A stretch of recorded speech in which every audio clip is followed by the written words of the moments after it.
And I love you got connected with Zoe Empowers, and I talk a lot about business, about entrepreneurship. I'm very Mhm. passionate about that, and especially about helping other people, not only in America but from all over the world, learn just the tools, right, to Yeah.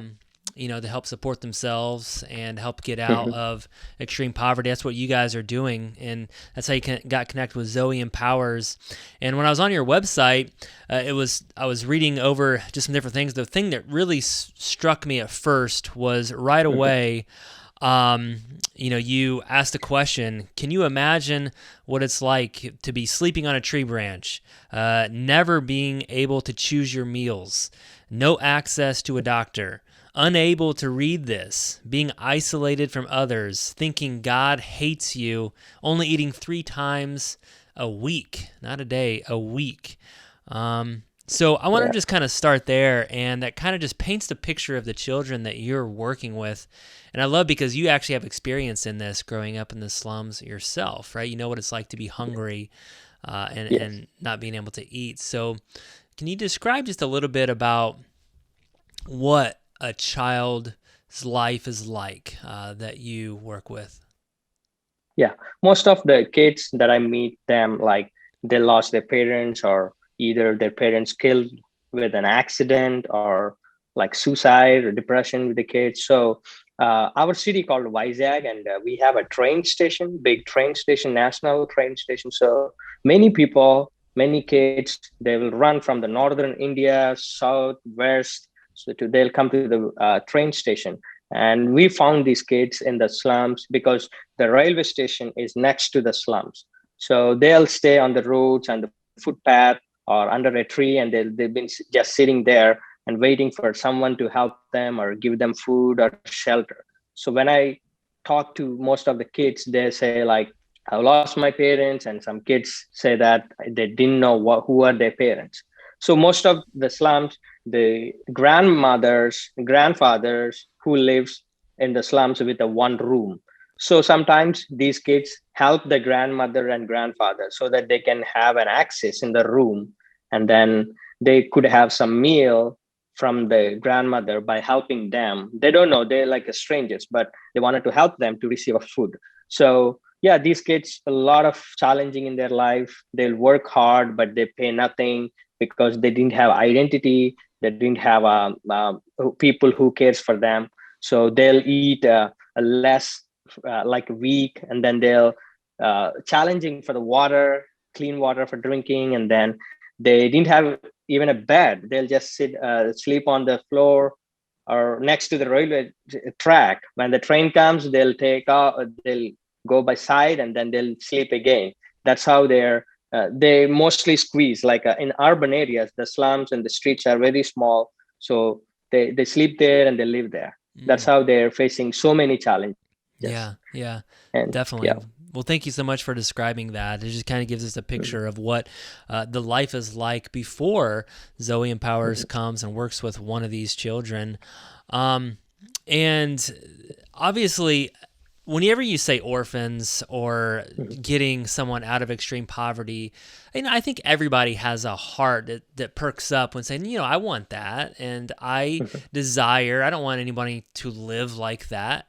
Mhm. I don't think anybody would say, "Oh, I'm rooting for that." They'd say, "Oh, I want to help." Right? I think everybody would say, "I want to help in some way." And most of the time, the intended response, this is also from your website, is to give money, to give food, to feed, and that does help, I guess, Yeah. kind of, and for temporarily. And I know Zoe Empowers does something a little bit different, a little bit more involved, and I really like that because it's easy to give food or to give money, but what you guys do is a lot more difficult, number one, but it really is a lot more helpful.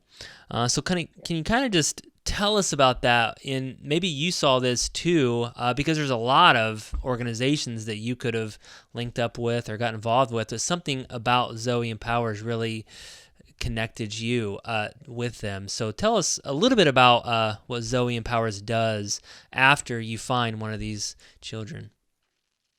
Yeah. So I saw so many organizations helping people, like they'll come in a one day and they'll give something and take a picture and they leave.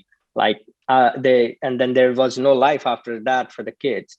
And then yeah, it's generous that people giving food and money, but I saw many kids are like depending on them, like they expect like, oh, they're gonna come next week and give some more money or some more food. So they like depend on the helping in order to independence. So what we do, we won't give food, we won't give money, we won't give shelter, but we'll give the opportunity to do the hard work in your life and earn your money by yourself. So what we do is we will give a help, like we will give a business opportunity. Like we work with the community, we will do the meeting so that we will work with the government so that they can help us who are the real orphans and vulnerable and who are facing challenges in their life, who are in need. So we will put a meeting publicly in the community with the community leaders. So the kids can come, they can hear, and they can enroll. And after they enroll, we will make them as a group in their community. So let's say 25 kids in a group with their siblings, it will be like 100 kids in a group. And then we will do elections for the group, and we will nominate the leaders, and we will choose the leaders in the kids. I have a president, secretary, and a treasurer for the group. And then after everything's set up, we'll ask them to do a dream chart, like what they want to do, be in their life, and what they have been challenging, and what they don't like, and what are the most saddest thing in their life. And after everything's set up, we will release some of the funds and help to the group so that they can start their business. So in our program, the oldest sibling should do a business or something that something skills or tools there, so that they can earn some of the money and then send their younger siblings back to school.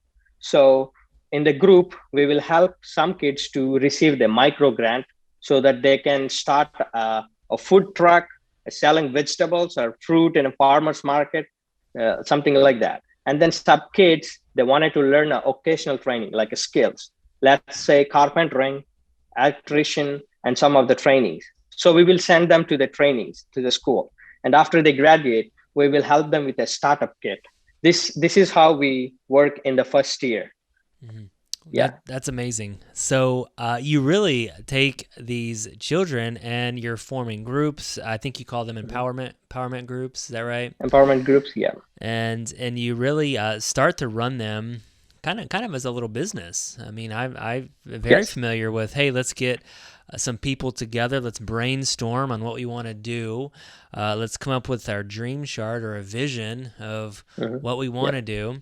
So let's kind of start with there, because it's funny that I'm very familiar with coming up with a vision board or a dream chart. It's like, what are some of the things that you're seeing these kids put on a dream chart? Yeah. Like, what's some things that you see on, what are some dreams that these kids have? So yeah, some kids, they wanted to run a big grocery store.